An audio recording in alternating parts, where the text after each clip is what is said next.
What's up, and welcome to the review for Friday the 13th, Part 4, the final chapter. Until it wasn't. Before I go into it any further, please go down, hit that like and subscribe button. Don't be a dead fuck. Join the community. Also, follow me on all my social media: Merciless Ghosty Instagram, Merciless Ghosty TTV Instagram, M_Ghosty with two E's on Twitter, Facebook, Discord. I'm on everything. Everything will be down in the description below. So that being said, this is my fourth review of the Friday the 13th series. Also the fourth review of in my What's Your Favorite Scary Movie Road to Halloween. I've fallen way behind where I wanted to be at this point, but we're going to continue on. I'm going to start pumping out the reviews heavy, so be ready because they're coming. They're going to come at a rapid fire, so let's get on with it. So, Friday the 13th, Part 4. Is this another run-of-the-mill Friday the 13th movie? Your standard no characters, just kill? Let's talk about it. So, the movie opens up. One of the biggest problems that I've had with the Friday the 13th series so far kind of gets rectified a little bit in this movie in the opening. So, the movie opens up immediately where the third one leaves off. We get a kill count, not in relation to dead meat, but take it to a morgue where we get the sleaziest of the sleazeballs up to this point in terms of characters. We get your morgue, we get your morgue guy who's named Axel, who is an absolute asshole. At one point, he literally puts like a donut, I think it was, on Jason, and picks it up again and finishes eating it. He makes comments about how dead girl's cute. It's a sleazy character. I didn't like him. But so he starts to flirt with one of the nurses, and the nurse kind of rejects him at first. Finally, she caves. She goes to meet him. They meet in the morgue. They try to hook up in the morgue. Ew. So he's in the office watching these aerobics girls on TV. Getting warmed up, I guess. I don't know. And then the girl finally caves. She's like, I just came in to watch the news. Turn on your news, you get your typical this is what happened at Camp Crystal Lake. Killer killed a bunch of teenagers, and now he's taken to a morgue. Blah blah blah blah. Actually, we'll kind of rewind before I continue. That was one of the things that I really liked about this one, is the fact that the recap was my favorite of all the recaps that they've done so far. They recapped the first three movies quickly, to the point. I liked it. It was nice and swift. Wasn't too long, but they got all the points that they needed to get in within a few minutes. I liked it. The recap was awesome. All right, continue. So we get to. After that, we kind of get to where they start. The guy looks up at Jason and he's like, they're talking about you, buddy. And the girl's like, I can't believe you, Axel. So finally she caves. They start to do it, and then Jason's hand comes out and falls on her. The girl freaks out, and so does Axel. Axel really freaks out. He's like, jumping Jesus Christmas shit, blah blah blah blah blah blah blah. And so it was actually pretty funny. That part made me laugh. So the girl leaves. He goes back to watching his aerobics girls before he gets a saw to the neck. Jason, this is one of the coolest effects I've ever seen. One thing that this franchise hasn't lacked so far is effects. He gets a knife through the neck, saw through the neck.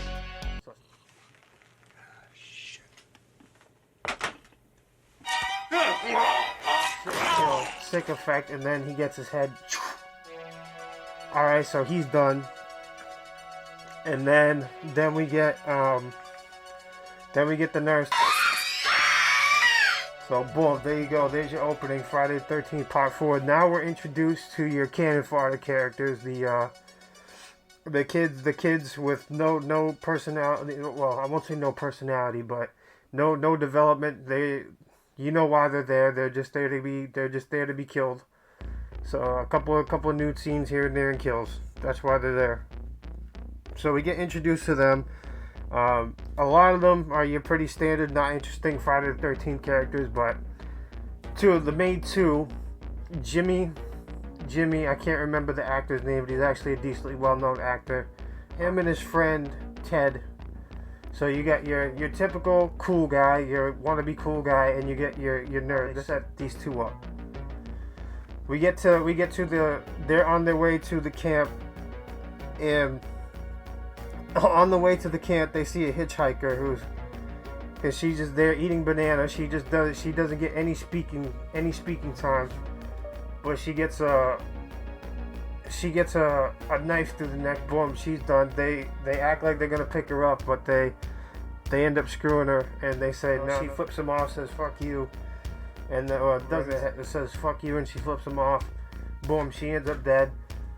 And this is where, in my opinion, the first point where this movie stops being your typical Friday the 13th movie and actually adds something of substance. So we meet this family now, the Jarvis family. The main two, the brother and sister. One of them, of course, Tommy Jarvis, ends up going to be a staple of this series for the next two movies after this too.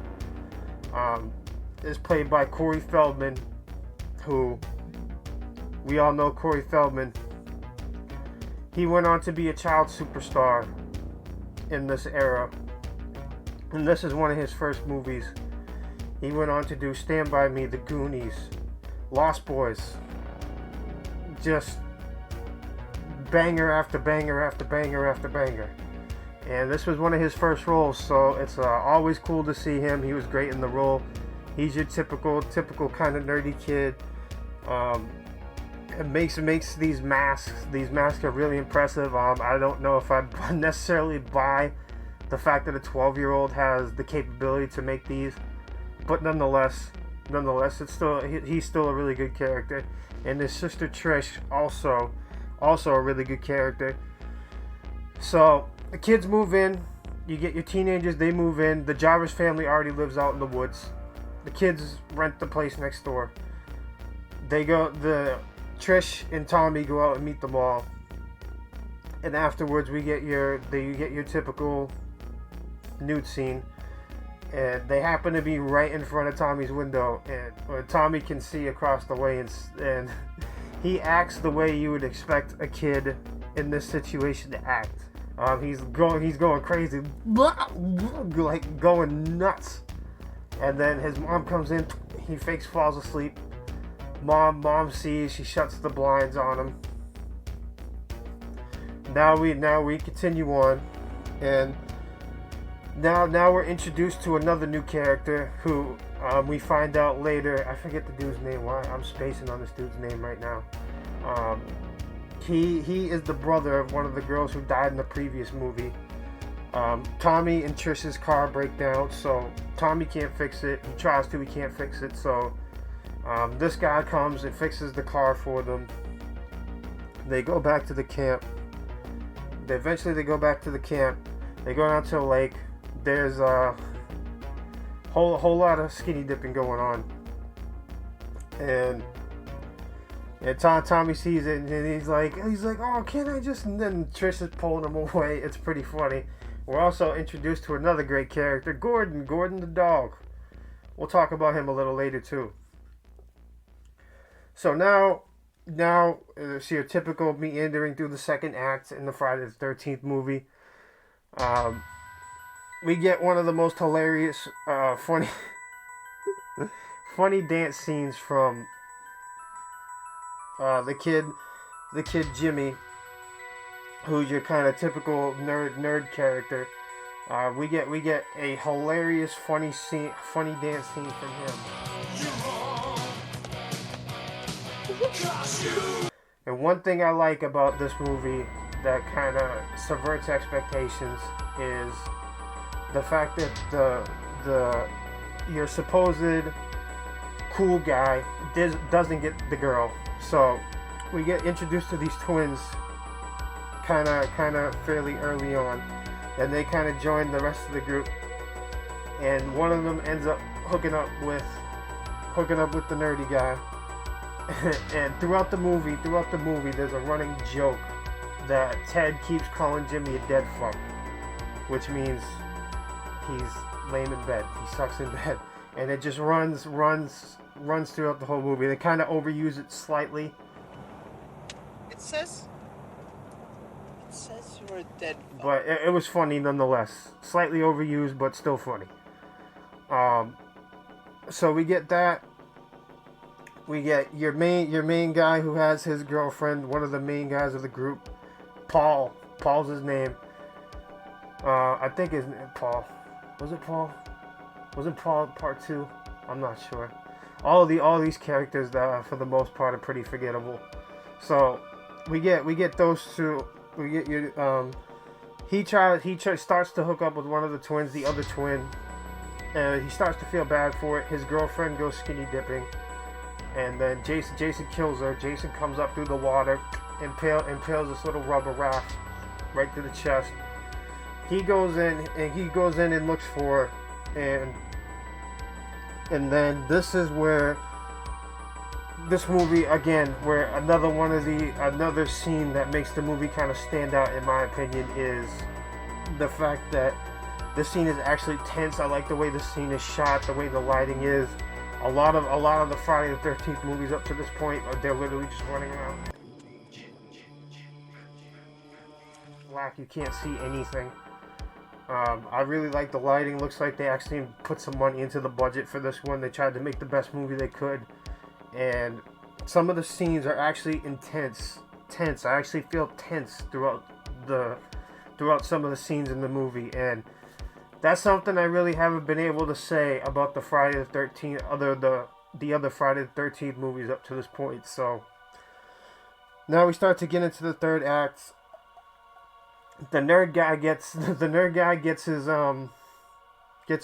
his deed done. He goes down to brag to Ted about how he got the girl. And then he goes to get a celebratory bottle of wine where he gets a corkscrew through the hand and a knife through the face, just like swift. And then the girl he hooked up with gets it next. How Jason kind of teleports up there. First he's down in the kitchen, then he's up on the second floor. So some of the where he is and where he isn't at certain times really doesn't make sense. I don't know how he would have got from there to there with nobody noticing him, but either way, we get it. It's a horror movie. So after that, we get everyone starts to die. Everyone's getting another two characters who this kind of reserved girl, the girl who they kind of set up to be the final girl of this group, ends up getting with one of the guys. She gets it. He gets it. We get another subvert expectation scene where usually it's the girl who gets it in the shower. This time it's the guy who gets it in the shower. Okay, cool.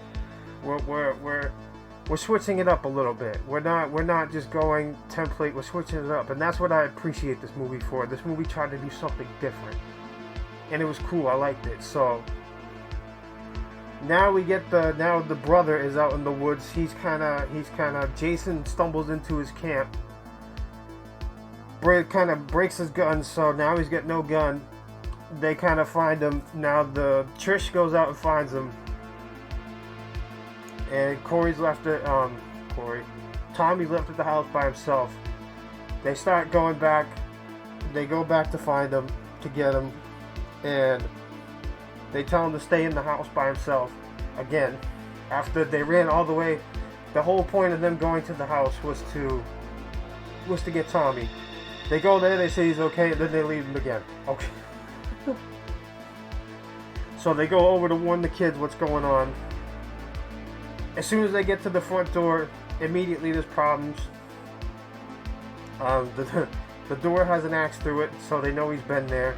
Oh yeah, one other thing I forgot.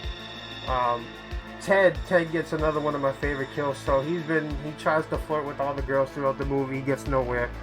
So he ends up staying up watching these old home movies or whatever. These old, like on a projector screen with the projector film and the black and white. Really, really, really old school. So he ends up going up to the screen and he has this other line. So other than dead fuck, his other big line in the movie is, "Wanna give Teddy Bear a kiss?" So he goes up and says that to the screen. The film cuts and he's like looking around confused. He's high out of his mind. He's sitting there looking around, doesn't know what's going on. Boom. Gets a knife. The knife sliced through the whole projector screen and goes right into the back of his head. Boom. Sick kill. I love the kills in this one. So then they take so then we get the brother, Trish, and the dog, Gordon, go over to the house. The dog freaks out, ends up jumping out the window. We never see him again.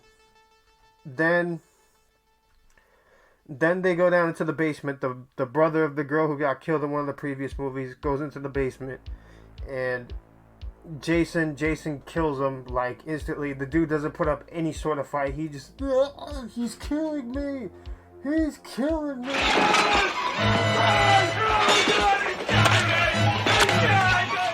What could have been a really effective, scary scene ended up being kind of hokey. I wish he had put up a little bit more of a fight. I actually liked the character up until this point, and he just went out without any sort of fight. It was really kind of lame, to be honest with you. He's there, he's like, he's killing me, he's killing me.